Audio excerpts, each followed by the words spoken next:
तो जैसा कि देख रहे हैं यहाँ पर आप वेबसाइट के ऊपर बिहार स्कूल एग्जामिनेशन बोर्ड की आपकी एस्टेट 2025 के बारे में अभी तक कुछ भी जो है ऑफिशियल जानकारी आपकी यहाँ पर उपलब्ध नहीं है। ठीक है, तो यहाँ पर आज के इस वीडियो में हम बात करने वाले हैं और ये जो वेबसाइट देख रहे हैं इसी वेबसाइट को आपको रेफर करना है जब भी आपके एस्टेट 2025 की कोई भी अपडेट आएगी। तो चैनल को अगर अभी तक आपने सब्सक्राइब नहीं किया है तो उसको जरूर कर लेंगे एंड उसी के साथ साथ अगर आपने टेलीग्राम पे ज्वाइन नहीं किया है तो पीजीटी और एस्टेट संबंधित जानकारी के लिए आप वहां पर आपको जो है अपडेट मिल जाएगी पहले। ठीक है, तो जैसा कि दिख रहा है आपको यहाँ पर ये सारी चीजें जो है आपकी अपडेट हो जाएंगी जैसे ही आपका एस्टेट 2025 आने वाला हो।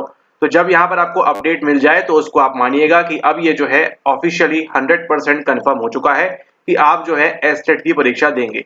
लेकिन सवाल सबसे पहले ये उठता है कि इसकी एलिजिबिलिटी क्या है, इसका सिलेबस क्या है, इसके पीवाईक्यूज क्या है और ये एस्टेट एग्जाम है क्या, इसके बारे में हम जानते हैं कंप्लीटली। और हमारा जो टॉपिक रहेगा वो रहेगा मनोविज्ञान के बारे में। तो कहानी की शुरुआत होती है आपकी एस्टेट 2023 से।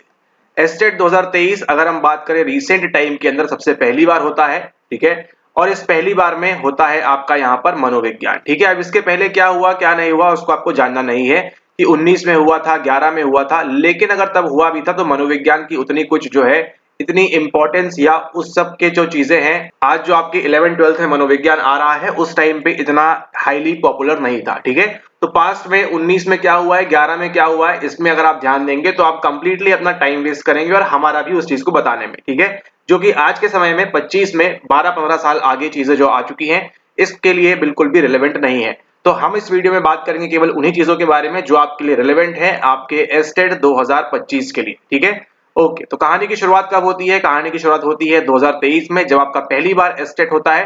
ठीक है, पहली बार आपका एस्टेट होता है और उसके बाद आपको जो है टीआरई 1 परीक्षा ली जाती है, उसके बाद आपका टीआरई 2 ली जाती है, फिर एक आपका एक और एस्टेट होता है और फिर आपकी जो है टीआरई 3 ली जाती है और फिर आपका जो है यहाँ पर अभी जो वेट चल रहा है वो चल रहा है टीआरई 4 का। ठीक है, आई गेस सॉरी नहीं, टीआरई 3 पहले हुआ था उसके बाद एस्टेट हुआ है, तो ये इसको आप यहाँ ध्यान रखें। यानी कि कुल मिला के आपको जो ध्यान रखना है वो क्या है, केवल 2 बार। ठीक है, केवल 2 बार आपकी जो है यहाँ पर एस्टेट की परीक्षा ले ली गई है। ठीक है, केवल 2 बार, यानी कि एक बार जिसने एस्टेट क्वालिफाई किया हुआ है उसको टीआरई 1 देने का मौका मिला, टीआरई 2 देने का मौका मिला, टीआरई 3 देने का मौका मिला। उसके बाद अब ये जो यहाँ पर है जिन्होंने दूसरी बार में एस्टेट क्लियर कर लिया है इनको मौका मिला है यहाँ पर टीआरई 4 देने का। ठीक है, और अब आप किस में काउंट होंगे, बट ऑब्वियसली बात है आपका आएगा 3rd नंबर। ठीक है, और मोस्ट प्रोबेबली आपको टीआरई 5 में गारंटीड चांस मिलेगा, आपको टीआरई 5 आप दे पाएंगे 100%। और अगर आपकी किस्मत अच्छी हुई, थोड़ा सा लक ने साथ दिया, आपका ऊपर वाले ने आपका साथ दिया, तो हो सकता है कि आप टीआरई 4 के पहले ये आपका एस्टेट ले लिया जाए। ठीक है, तो क्या उतना डिफिकल्ट है, क्या उतना डिफिकल्ट नहीं है, उस सब के बारे में भी हम बात करेंगे। लेकिन आपको जो माइंडसेट अपना रखना है वो ये रखना है कि जैसे ही आपका एस्टेट होगा आप एलिजिबल रहेंगे टीआरई 5 के लिए। ठीक है, और अगर आपकी किस्मत थोड़ी सी भी अच्छी हुई, ऊपर वाले ने चाहा अगर, तो आप ये जो तीसरी बार अभी एस्टेट देंगे जल्द ही, आज कल परसों नरसों, कब होगा, 1 महीना 2 महीना, इसको ऑफिशियली अभी कोई नहीं जानता है, लेकिन जब भी होगा तो आप उसको दे पाएंगे और यहाँ पर आप टीआरई 4 के अंदर भी दे पाएंगे। लेकिन जिन्होंने सेकेंड टाइम में एस्टेट क्वालिफाई किया है वो 100% गारंटी के साथ अगर वो वीडियो देख रहे हैं तो आप टीआरई 4 के लिए आप 100% एलिजिबल हैं। और इसमें सफलता कैसे प्राप्त करनी है उसके लिए आप हमारी जो अन्य इसके पहले के वीडियोस हैं उनको चेक करें। ई बुक वगैरह आपके पास होनी चाहिए तो आपके चांस पास होने के काफी ज्यादा बढ़ जाएंगे। ठीक है, ओके, अब यहाँ पर देखिए हम बात करेंगे एस्टेट 2025 के बारे में। तो अभी तक आपको क्या क्या क्लियर हो गया है? अभी तक आपको ये क्लियर हो गया है कि एस्टेट अभी तक कितनी बार हुआ है, केवल 2 बार हुआ है। ठीक है, 23 में आपका हुआ है और आपका 24 में हुआ है और अब आपकी बारी है 25 में होने की। ठीक है, ओके, इतना ही आपको जो इतिहास ध्यान रखना है। और आपका सब्जेक्ट कौन सा है? सब्जेक्ट है आपका मनोविज्ञान। ठीक है, इसको आप कह सकते हैं मनोविज्ञान 11-12 का आपका एस्टेट रहेगा ये। अब इसको क्वालिफाई करने के लिए देखिए इसमें अब ये है क्या, ये है आपकी एलिजिबिलिटी परीक्षा। ठीक है, ये आपको क्या बनाती है, ये आपको पात्र बनाती है कि आप जाकर आगे बीपीएससी के अंदर यानी बिहार के अंदर आप जो है क्या बन सके, आप शिक्षक बन सके। किस चीज के? मनोविज्ञान के। जिस भी विषय से, जिस भी स्ट्रीम से आप जो है क्वालिफाई करेंगे एस्टेट परीक्षा, उसी स्ट्रीम से आपको जो है मनोविज्ञान पीजीटी परीक्षा देने मिलेगी। अगर इसी को आपने ज्योग्राफी से किया होता तो आप बनते 11-12 के ज्योग्राफी शिक्षक। अब एक सवाल यहाँ पर बड़ा ही पेचीदा खड़ा होता है यहाँ पर कि एमएड वालों का क्या होगा। ठीक है, तो ध्यान से सुनिएगा, कान खोलकर सुनिएगा, यहाँ पर एमएड के बारे में कंप्लीट डिटेल आपको बताएंगे। देखिए आपने क्या किया हुआ है, आपने मास्टर्स ऑफ एजुकेशन किया हुआ है, लेकिन आप एस्टेट तो दे पाएंगे, एस्टेट देने के लिए आप एलिजिबल हैं, लेकिन आगे जाकर आप बीपीएससी देने के लिए एलिजिबल नहीं है। ठीक है, आप बीपीएससी देने के लिए एलिजिबल नहीं है। ठीक है, गारंटी 100%।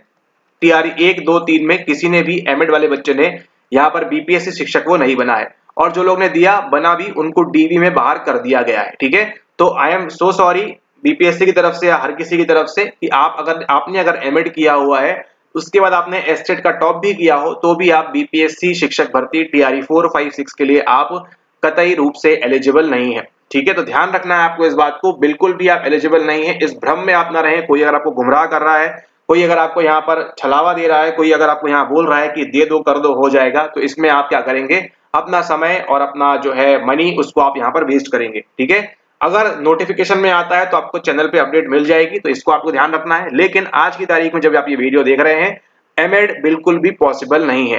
तो अगर आपने एमएड किया हुआ है तो आप बिहार के अंदर तो आप मनोविज्ञान का 11-12 का शिक्षक आप यहाँ पर नहीं बन सकते हैं किसी भी रूप में। ठीक है, हाँ आप एस्टेट क्वालिफाई कर सकते हैं, एलिजिबल हैं उसके लिए एस्टेट देने के लिए, लेकिन आप यहाँ पर शिक्षक बन पाएंगे इसकी संभावना बहुत ही ना के बराबर है। ठीक है, तो अगर आपने एमएड किया हुआ है तो आप इसको बिल्कुल ना दें, कोई मतलब ही नहीं है। आप एस्टेट क्वालिफाई कर भी लेंगे तो लेकिन आपको जो है बीपीएससी पीजीटी में आप एलिजिबल नहीं हो पाएंगे। ठीक है, अगर आपको चाहते हैं कि किस्मत के भरोसे अगर आप देना चाहते हैं तो आप ये काम कर सकते हैं कि आप एस्टेट तो दे दीजिए, प्रिपेयर रहिए। अगर नोटिफिकेशन में आया कि एमएड वालों को भी लेना है तो आपकी बल्ले बल्ले, चांदी है आपकी, सोना चांदी आपकी है। ठीक है, लेकिन टीआरई 1 2 3 में तो ऐसा नहीं था। और बाकी सरकार का क्या निर्णय होता है, कमीशन का क्या निर्णय होता है, ये कोई नहीं जानता। तो आपको जो है अपनी तरफ से वेल प्रिपेयर्ड रहना है। ठीक है, तो हम ये नहीं कहेंगे, अगर आपने एमएड किया हुआ है एटलीस्ट आप एस्टेट देके एलिजिबल रहें। ठीक है, अगर ऊपर वाले ने चाहा, लक आपका साथ रहा, तो आपके नोटिफिकेशन में आ जाएगा कि एमएड वालों को भी इंक्लूड कर लिया जाएगा।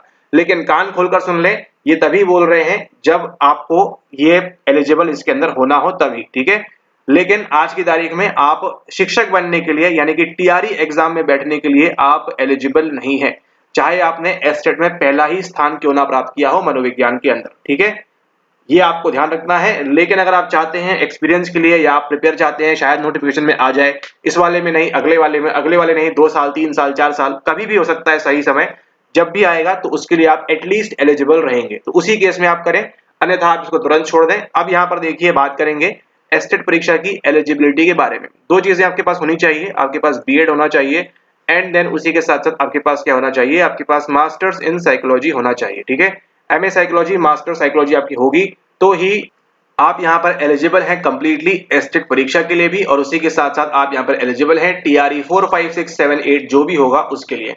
बस 2 यहाँ पर महत्वपूर्ण चीजें हैं, एमबीएस आपको जो पहले ही बताया हुआ है ये वाला, मास्टर्स होना चाहिए, फिर आपका बीएड होना चाहिए और फिर आपके पास एस्टेट होना चाहिए। ये अगर आपके पास एमबीएस प्लान रहा तो उसके बाद आप जो है यहाँ पर टीआरई में के अंदर आप शिक्षक भर्ती के लिए एलिजिबल हो जाएंगे।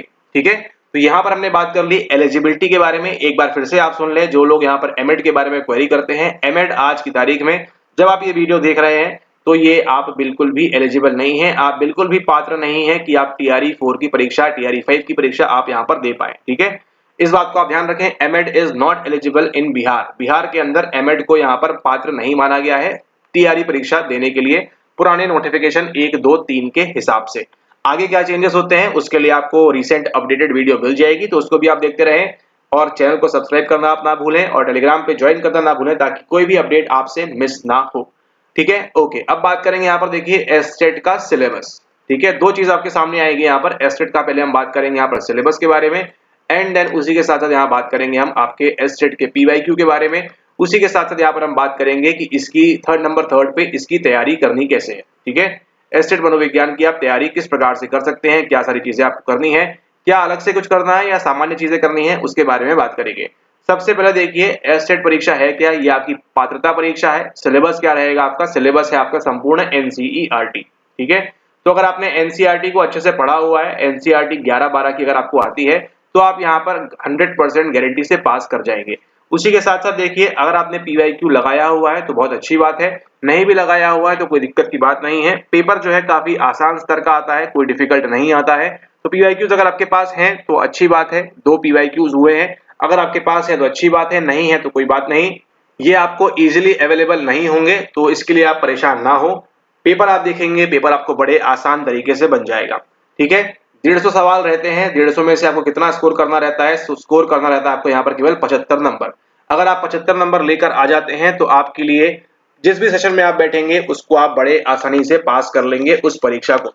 ठीक है, तो ये आपने जो है यहाँ पर ध्यान रखना है कि अगर आप चाहते हैं पास करना तो आपको 150 में से 75 मार्क्स लाने होंगे उस परीक्षा के अंदर। ठीक है, सिलेबस देख लिया आपने। सिलेबस क्या है? सिलेबस है आपकी एनसीईआरटी। आप केवल एनसीईआरटी फोकस रखिए। थोड़ा बहुत जो आपके मास्टर्स के बीएड के जो नोट्स हैं उनको थोड़ा सा पढ़ लें साइकोलॉजी संबंधित, और आपका काम हो जाएगा बड़े आराम से। ठीक है, और उसी के साथ अगर आप हमारे किसी कोर्स के अंदर एनरोल्ड हैं तो वहां पर जो भी चीजें आपको दी गई हैं, एनसीईआरटी के जो वीडियोस दिए हुए हैं, ठीक है, जो आपके स्पेशल वीडियोस हैं एस्टेट संबंधित, उनको आप देख लें, उनको आप कर लें, उतना आपके लिए सफिशिएंट है। उसके अलावा आपको एक्स्ट्रा कोई भी चीज करने की आवश्यकता नहीं है। उसी के साथ साथ उसके अंदर के पीवाईक्यू भी इंक्लूड किए हुए हैं, तो वो भी आपको मिल जाएंगे उसी के अंदर।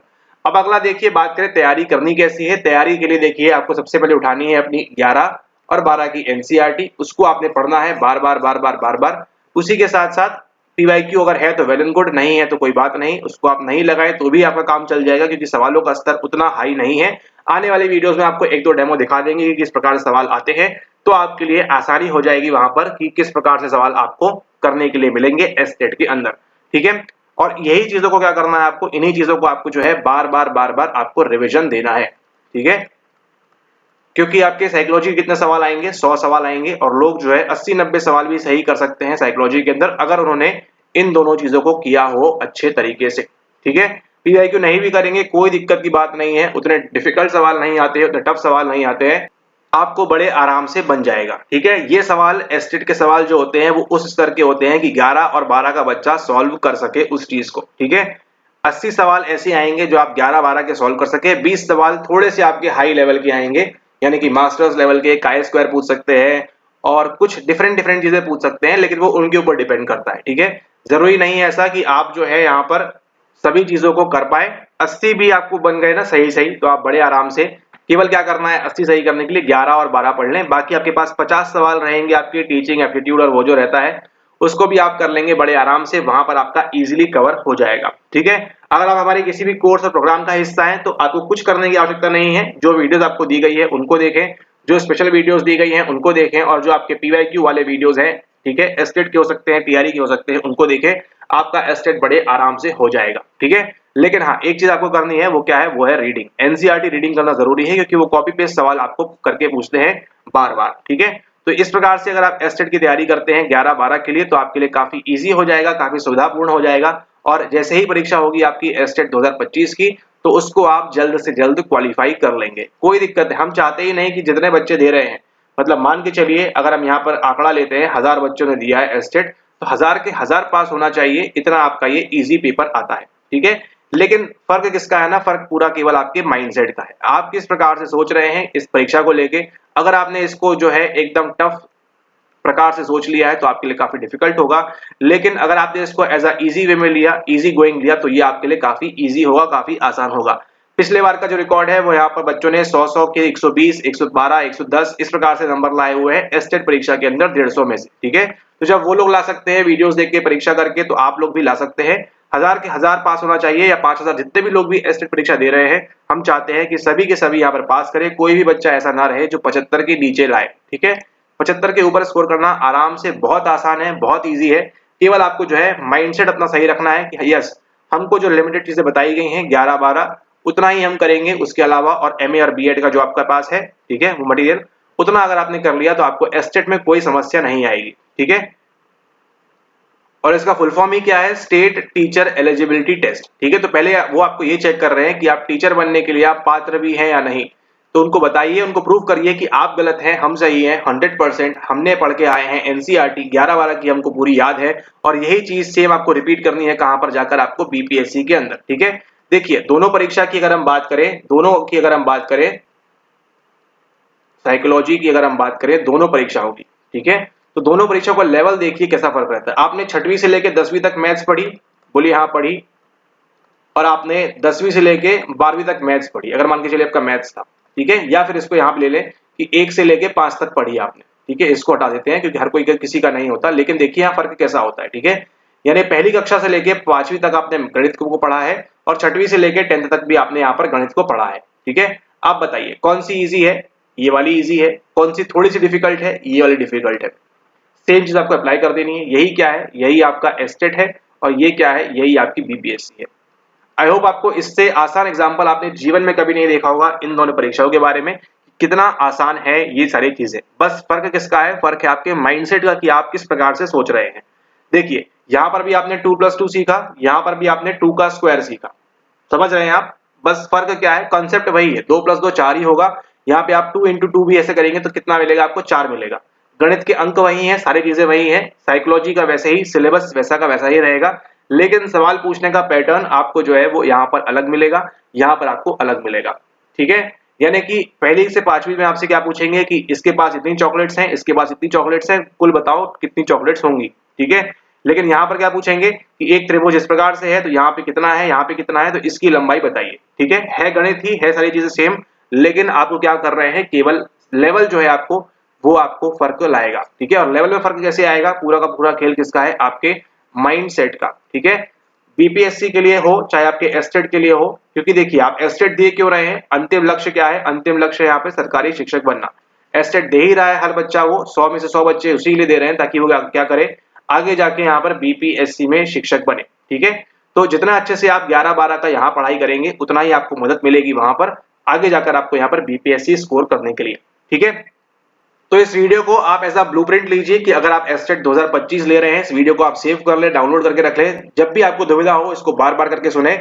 और आप जो है सब्सक्राइब कर ही लिया होगा, आई होप आपने, वीडियो को लाइक कर दें, और टेलीग्राम पे ज्वाइन नहीं किया है तो वो करना जरूरी है, क्योंकि एग्जाम से अपडेट, एस्टेट हो या पीजीटी हो, वहां पर आपको अपडेट मिलती रहेगी, क्योंकि आपका अंतिम लक्ष्य कहाँ है, अंतिम लक्ष्य आपका यहाँ पर है। ठीक है, तो बीपीएससी की अपडेट्स भी आप ले रहे हैं तो आपको जानकारी रहेगी, अच्छा ऐसे ऐसे हो रहा है बीपीएससी में, मैं अगर आगे इस प्रकार से प्रिपेयर करूंगा तो मुझे इन चीजों का ध्यान रखना है, इनका ध्यान नहीं रखना है, क्या चीजें अवॉइड करनी है, क्या चीजें इंक्लूड करनी है, वो सब भी आपको यहाँ पर ज्ञात होगा। ठीक है, तो आज के इस वीडियो में हमने डिटेल में डिस्कस किया एस्टेट 25 के आपके सिलेबस के बारे में, आपके यहाँ पर एलिजिबिलिटी के बारे में, आपके यहाँ पर बुक्स के बारे में, और भी आपके यहाँ पर क्वालिफिकेशन क्या चाहिए आपकी, उन सब चीजों के बारे में।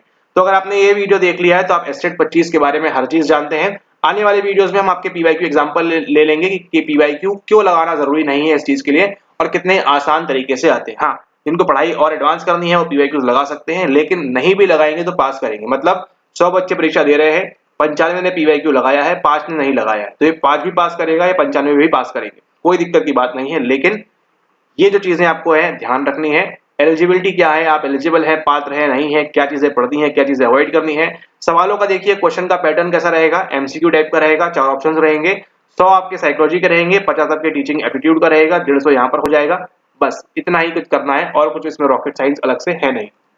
और हाँ, एक चीज करनी है आपको, वो क्या है, वो है अभी यहाँ पर आपके ऑफिशियल नोटिफिकेशन का वेट, लेकिन अपनी तैयारी को जो है आप शुरू रखिए, क्या पता आपको जो है यहाँ पर मौका मिल जाए एस्टेट 2025 देने का आपको जल्द ही, और आप एलिजिबल हो जाएं टीआरई 4 के लिए। ठीक है, तो आपके लिए बहुत ही शॉर्ट समय रहेगा, हो सकता है आपको टीआरई 5 में बिठाएं, कुछ भी हो सकता है यहाँ पर, लेकिन आपको जो है प्रिपेयर रहना है एस्टेट 25 के अंदर। आप मान के चलिए ये परीक्षा 10 से 15 के दिन के अंदर करा लेंगे, समझ रहे हैं। तो आपको बिहार में अगर आप हैं तो बिहार के आसपास ही रहिएगा, ज्यादा दूर मत जाइएगा घूमने, यहाँ दिल्ली, बंबई, लखनऊ। ठीक है, कि आप चले गए मैच देखने के लिए, ऐसा नहीं करिएगा, पास ही पास रहिएगा। 15-20 दिन में आपका परीक्षा करके रिजल्ट देके आपको फुर्सत कर देंगे और बोलेंगे जाओ भैया अब यहाँ पर जाकर टीआरई 4 एग्जाम दो। ठीक है, लेकिन अभी यहाँ पर ऑफिशियल रूप से कुछ भी जानकारी नहीं है, इसका ये मतलब नहीं है कि अपनी पढ़ाई छोड़ देंगे, पढ़ाई नहीं करेंगे। एस्टेट के लिए आपने जो है कंटिन्यू निरंतर अभ्यास करना है, पढ़ाई करते रहनी है, और जो चीज आपको बताई गई है उसको यहाँ फॉलो करना है। फिर भी अगर किसी चीज को लेकर आपको डाउट है जो इस वीडियो में कवर नहीं हुआ है तो कमेंट करें, आपको उपयुक्त रिप्लाई मिल जाएगा। और जो चीज आपको ऑलरेडी मालूम है, वीडियो में बता दी गई है, उसको लिए आप वीडियो देख लें, उसके लिए आपको अलग से कमेंट करने की आवश्यकता नहीं है। ठीक है, ओके, इसी के साथ इस वीडियो को समाप्त करते हैं, तब तक के लिए धन्यवाद।